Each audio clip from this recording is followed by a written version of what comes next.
പണ്ഡിതന്മാർ തന്നെയാണ്. ചിന്തിക്കണം. ഇവിടത്തെയുള്ള മുസ്ലിം പണ്ഡിതന്മാർ അതിൽ ചെയ്ത ഉത്തരവാദിത്തം വളരെ വലുതാണ്. നമ്മൾ മനസ്സിലാക്കണം.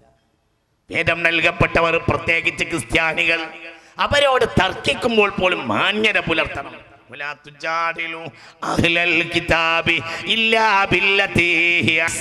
പച്ച മലയാളത്തിൽ ഒന്ന് അർത്ഥം വെച്ച് നോക്കൂ. എന്താണ് പറഞ്ഞത്? ക്രിസ്തീയ ജൂതന്മാരോട് നിങ്ങൾ തർക്കിക്കാൻ പോകരുത്. ഇല്ലാ ബില്ലത്തി ഹിയ അഹ്സൻ, ഏറ്റവും നല്ല ഭാഷ ഉപയോഗിച്ചല്ലാതെ. ഏറ്റവും മനോഹരമായ വാക്കാണ് പറയേണ്ടത്. ഒരു ഈർഷ്യത ഉണ്ടാകരുത്. വളരെ നമ്മൾ ചിന്തിക്കണം. സൂറത്തുൽ അങ്കബൂത്ത് 46-ാമത്തെ വചനം. പക്ഷപാതിത്വം വിളിച്ചു പറഞ്ഞവൻ, പക്ഷപാതിത്വത്തിലേക്ക് ജനങ്ങളെ ക്ഷണിച്ചവൻ എന്നിൽ പെട്ടവനല്ല. ഖാല റസൂലുള്ളാഹി മൻ ഖതല മുആഹിദാ, ഒരു മുസ്ലിം സമുദായവുമായി ഐക്യത്തിൽ നിൽക്കുന്ന ഒരാളെ, ഒരു സമൂഹത്തിൽ നിന്ന് ഒരാൾ കൊന്നാൽ ലം യരിഹ് റായിഹത്തൽ ജന്ന. ഖാല റസൂലുള്ളാഹി. ഹിന്ദുക്കളും ക്രിസ്ത്യാനികളും ഇവിടെ മുസ്ലിമീങ്ങളോട് വളരെ സന്തോഷത്തിൽ കഴിഞ്ഞുകൂടുന്നവരാ.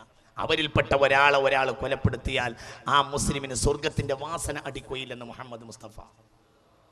ചിന്തിക്കണേ. ഈ ഹദീസിന്റെ ഗൗരവം മനസ്സിലാക്കണം. മൻ ഖതല മുആഹിദ ലം യരിഹ് റാഅത്തൽ ജന്ന, ലം യരിഹ് റായിഹത്തൽ ജന്ന ഫഇന്ന റിഹഹ മസീറത കദാ വകദാ. 500 കൊല്ലത്തിന്റെ വഴി ദൂരത്തേക്ക് പോലും വാസന അടിക്കും സ്വർഗത്തിന്റെ പരിമളം പോലും ആസ്വദിക്കുകയില്ല. ആര്?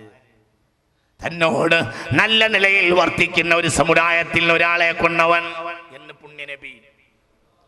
നോക്കൂ നിങ്ങൾ, ഇത് എത്ര ഗൗരവമായ സന്ദേശമാണ്. ഒരു ക്രിസ്ത്യാനിയെ, ഒരു ഹിന്ദുവിനെ, തന്നോട് നല്ല നിലക്ക് നിൽക്കുന്ന സമുദായമാണ് മുസ്ലിം സമുദായത്തോട്. ആയിരക്കണക്കായ കൊല്ലങ്ങളായി അവരും നമ്മളും തമ്മിൽ വളരെ യോജിച്ച് നീങ്ങുന്നു. ആ ഒരു യോജിച്ചുള്ള ആ ഐക്യത്തിന്റെ സൗരഭ്യമാണ് നമ്മുടെ നാട്ടിന്റെ ഏറ്റവും വലിയ പ്രത്യേകതയും. അങ്ങനെയുള്ള ഒരു സമുദായത്തിൽ നിന്ന് ഒരാളെ കൊന്നാൽ അവൻ ലം യരിഹ് റായിഹത്തൽ ജന്ന, അവന് ഒരു ഹിന്ദുവിനെയോ ഒരു ക്രിസ്ത്യാനിയെയോ ആരെങ്കിലും കൊലപ്പെടുത്തിയാൽ സ്വർഗീയ പരിമളം ആസ്വദിക്കാൻ കഴിയുകയില്ലെന്ന് മുഹമ്മദ് മുസ്തഫ. ഞാൻ പറയല്ല, ഇത് വളരെ വലിയ അടിസ്ഥാന സത്യമാണ്. ഇത് വളരെ വലിയ യാഥാർത്ഥ്യമാണ്. അള്ളാഹു നമുക്ക് ബോധം തരട്ടെ.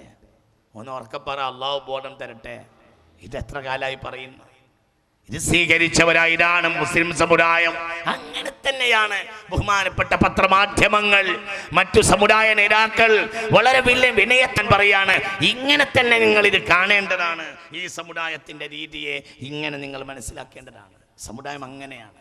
ഇത് പറഞ്ഞ മുഹമ്മദ് നബി, ഇത് പ്രമാണമാണ് മുസ്ലിം സമുദായത്തിന്. ആരും എഴുതിയതല്ല, മുഹമ്മദ് മുസ്തഫ. ഒരു ഹിന്ദുവിനെയോ ഒരു ക്രിസ്ത്യാനിയെയോ കൊന്നവന് സ്വർഗീയ വാസന ആസ്വദിക്കാൻ കഴിയുകയില്ലെന്ന് മുഹമ്മദ് നബി. മുഹമ്മദ് നബി. ക്രിസ്തീയ ഹിന്ദു സമുദായങ്ങൾ മുസ്ലിമീങ്ങളുടെ സഹോദരങ്ങളാണ്. വളരെ ഐക്യത്തിലാണ്, വളരെ വലിയ സന്തോഷത്തിലാണ് ഇവിടെ കഴിഞ്ഞുകൂടുന്നത്. അതിൽപ്പെട്ട ഒരാളെ ആരെങ്കിലും കൊലപ്പെടുത്തിയാൽ ലം യരിഹ് റഹന്ന, സ്വർഗീയ വാസന അടിക്കുകയില്ല. സ്വർഗീയ പരിമളം പോലും ആസ്വദിക്കാൻ കഴിയാത്ത അത്ര ദൂരത്തിൽ അവൻ നരകത്തിലെറിയപ്പെടുമെന്ന് പുണ്യനബി. എന്താ പറയേണ്ടത്? ഇനി എന്താ വേദഗ്രന്ഥം പറയേണ്ടത്? ഇനി എന്താണ് ഹദീസ് പറയേണ്ടത്? ഇനി എന്താണ് മുഹമ്മദ് പഠിപ്പിക്കേണ്ടത്? സല്ലല്ലാഹു അലൈഹി വസല്ലം. സമാധാനത്തിന്റെ സന്ദേശം തന്നെയാണ്. ഇത് വ്യക്തമാണ്. പുണ്യനബി പഠിപ്പിച്ചു, മഹ്ശർ തുടങ്ങിയാൽ ആദ്യം വിളിയേൽക്കുക. വിളിയാളം പറയും, ഇന്ന് ആക്രമിച്ചവനെ ഞാൻ വെറുതില്ല. ആക്രമിച്ചാരെങ്കിലും ഭൂമിയിൽ ജീവിച്ച കാലത്തെ ആക്രമിച്ചവൻ ഇന്ന് നരകത്തിൽ പോകേണ്ടവൻ ആക്രമിച്ചവനാണെങ്കിലും ഞാൻ വിടൂല എന്ന് അള്ളാഹു പറയുമെന്ന് പുണ്യനബി. ഉറക്കപ്പറ മുഹമ്മദ് മുസ്തഫ.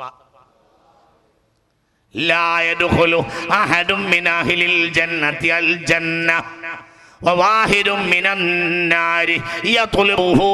ഇന്നൊരാളെ സ്വർഗത്തിൽ പോകാൻ ഞാൻ വിടില്ല. അവൻ എത്ര നിസ്കാരവും നോമ്പുണ്ടായിട്ട് കാര്യമല്ല, സ്വർഗത്തിൽ പോകാൻ ഞാൻ വിടില്ല. ഒരു നരകക്കാരനെ പോലും ആക്രമിച്ചവനെ ചിന്തിക്കണം. ഒരു നരകക്കാരനെ ആണെങ്കിൽ പോലും, ഒരു നരകക്കാരനെ ആക്രമിച്ചവൻ നമ്മൾ ചിന്തിക്കണം. വാക്ക് പോലും ആക്രമിക്കാൻ പാടില്ല. നമ്മൾ ചിന്തിക്കണം. ഒരാൾ കള്ള് കുടിച്ചിറങ്ങി വരുന്ന ഒരുത്തനോട് നിന്നെ പടച്ചോൻ സ്വർഗത്ത് കടത്തൂല എന്ന് പറയാൻ പാടില്ല. പറഞ്ഞാൽ അവൻ്റെ അമൽ അള്ളാഹു പൊളിച്ചു കളയുമെന്ന് പുണ്യനബി. എങ്ങനെയുണ്ട്? ഒരു ക്രിസ്ത്യാനി കള്ള് കുടിച്ചിറങ്ങി വരികയാ. അപ്പൊ ആ ക്രിസ്ത്യാനിയെ കണ്ടു, അല്ലെങ്കിൽ ഒരു ഹിന്ദു കള്ള് കുടിച്ച് വരുന്നവനാണ് കണ്ടു, ആണോ നിനക്കൊന്നും സ്വർഗം ഉണ്ടാവില്ല എന്ന് പറഞ്ഞു. ഈ പഠിച്ചവൻ്റെ സ്വർഗത്തിലെത്തൂല എന്ന് പറഞ്ഞാൽ പറയും, എൻ്റെ വെളിച്ചം ഞാൻ എപ്പോൾ ആർക്ക് കൊടുക്കുമെന്ന് പറയാൻ നീയാരാ? നിനക്കാരാ അധികാരം തന്നത്? അവനെ ഞാൻ സ്വർഗത്തിന്റെ വഴിയിലേക്ക് ചേർക്കുകയാണ്. നിന്റെ അമലിനെ ഞാൻ പൊളിച്ചു കളയുമെന്ന് അള്ളാഹു പറയുമെന്ന് പുണ്യനബി. ഇത്രയും വലിയ ഗൗരവമാണ് ആ വിഷയം എന്ന് ആലോചിച്ച് നോക്കൂ. ഇത്രയും വിശാലമായ ഒരു കാഴ്ചപ്പാടാണ് വിശുദ്ധ ഖുർആനും പുണ്യനബിയും ആ കാര്യത്തിൽ പറഞ്ഞിട്ടുള്ളത്. എന്നാൽ പുതിയ ചില ചെറുപ്പക്കാർ ആഖിർ സമാനിൽ വരും. അള്ളാഹു കാക്കട്ടെ. വിഡ്ഢിത്തത്തിന്റെ സ്വപ്നവും പേറി നടക്കുന്ന ആളുകൾ, വിഡ്ഢിത്തത്തിന്റെ സ്വപ്നം പേറി നടക്കുന്ന ആളുകൾ വിഡ്ഢിത്തം പറയാ. വിഡ്ഢിത്തമാണ് പറയുന്നതൊക്കെ വിഡ്ഢിത്തം വിളിച്ചു പറയും. വിഡ്ഢിത്തത്തിന്റെ സ്വപ്നം പേറി നടക്കുക, വിഡ്ഢിത്തം വിളിച്ചു പറയുക. എന്താ ചെയ്യുക? നല്ല വായുള്ള ആളുകൾ വിഡ്ഢിത്തം വിളിച്ചു പറയും. വിഡ്ഢിത്തമേ പറയൂ. ചിന്തിക്കും. വിഡ്ഢിത്തം വിളിച്ചു പറയുന്ന ആളുകൾ സ്വയം അവരെ നശിപ്പിച്ചു, ഒരു സമൂഹത്തെയും നശിപ്പിച്ചു, വേദനയിലാഴ്ത്തി. ചിന്തിക്കണം. അതൊക്കെ നമ്മൾ ആലോചിക്കണം. ഇതൊക്കെ ഗൗരവമായി മനസ്സിലാക്കേണ്ട കാര്യമാകുന്നു. ബാബരി മസ്ജിദിന്റെ ഒരു കല്ല് പൊളിച്ചാൽ പകരം ക്ഷേത്രത്തിന്റെ കല്ല് പൊളിക്കുമെന്ന് പ്രസംഗിച്ച ആളുകൾ ഉണ്ടായിരുന്നു. അതൊക്കെ വിഡ്ഢിത്തത്തിന്റെ സ്വപ്നം പേറിയ പ്രസംഗങ്ങളായിരുന്നു. അള്ളാഹു നമ്മെ കാത്തുരക്ഷിക്കട്ടെ. ബാബരി മസ്ജിദിന്റെ കല്ല് പൊളിച്ചവർ അതിന്റെ ഈ രാജ്യത്തിന്റെ നിയമം കൊണ്ട് അവരെ നേരിടേണ്ടതാണ്. നേരിട്ടിട്ടുമുണ്ട്, ഇന്നും നേരിട്ട് കൊണ്ടിരിക്കുന്നു. അതങ്ങനെയാ ചെയ്യേണ്ടത്. നിയമം ഇവർ കയ്യിലെടുക്കാൻ പാടില്ല. അവർക്ക് വിഡ്ഢിത്തത്തിന്റെ സ്വപ്നം പേറി നടക്കുന്ന ആളുകൾ ഉണ്ടാകും. അവസാന കാലഘട്ടത്തിൽ ചെറുപ്രായക്കാർ വിഡ്ഢിത്തത്തിന്റെ സ്വപ്നം പറഞ്ഞു കൊണ്ടുവരുമെന്ന് പുണ്യനബി.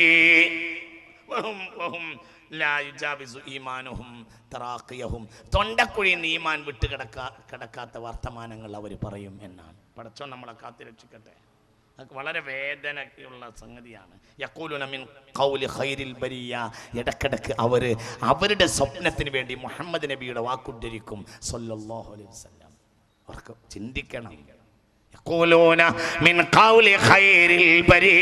അവരുടെ താല്പര്യത്തിന് വേണ്ടി അവർ മുഹമ്മദ് നബിയുടെ വാക്കുകൾ ഇങ്ങനെ ഇടക്കിടക്ക് ഉദ്ധരിക്കും. എന്നിട്ട് ജനങ്ങളെ നിക്ഷിപ്ത താല്പര്യങ്ങളിലേക്ക് ക്ഷണിക്കും. അബദ്ധങ്ങളെ നിയമം കൊണ്ട് അക്രമങ്ങളെയും നിയമം കൊണ്ട് നേരിടേണ്ടതാണ്.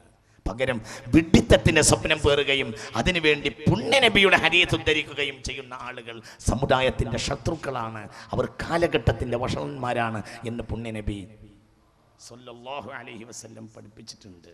ഞാൻ വിശദീകരിക്കുന്നില്ല. അതുകൊണ്ട് നിങ്ങളെ എളുപ്പം നൽകപ്പെട്ടവരായിട്ട് അല്ലാഹു അയച്ചിരിക്കുന്നു. നിങ്ങളുടെ പ്രതീകം എളുപ്പാണ്. ഞെരുക്കമുണ്ടാക്കുന്നവരായിട്ടല്ല നിങ്ങളെ നിയോഗിച്ചത്. സ്വഹീഹുൽ ബുഖാരി. പുണ്യനബി ഇവിടെ നമ്മൾ ചിന്തിക്കേണ്ടത് ഇത് മുഹമ്മദ് നബിയോട് മാത്രമുള്ള കൽപ്പനയല്ല. ജനങ്ങൾക്ക് ലഘൂകരണം ഉണ്ടാക്കാൻ വേണ്ടി നിങ്ങളെ നിയോഗിച്ചു. ഇത് മുഹമ്മദ് നബിയോട് മാത്രം പറഞ്ഞല്ല, ബഹുവചനത്തിലാണ് പറഞ്ഞിട്ടുള്ളത്. സർവ്വ മുസ്ലിമീങ്ങൾക്കും ലഘൂകരണമാണ് ബാധ്യത. ജനങ്ങൾക്ക് പ്രയാസമുണ്ടാക്കുന്നവർ, ജനങ്ങൾക്ക് ബുദ്ധിമുട്ടുണ്ടാക്കുന്ന വിധത്തിൽ നിങ്ങളെ നിയോഗിച്ചിട്ടേ ഇല്ല. സ്വഹീഹുൽ ബുഖാരി ഈ ഹദീസ് രേഖപ്പെടുത്തിയിട്ടുണ്ട്. അല്ലാഹു കൂട്ടുകാരനാണ്. അല്ലാഹുവിന് കൂട്ടുബന്ധം നിലനിർത്തുന്നവരോട് ഭയങ്കര ഇഷ്ടമാണ്. ശത്രുത വളർത്തുന്നവർക്ക് അല്ലാഹു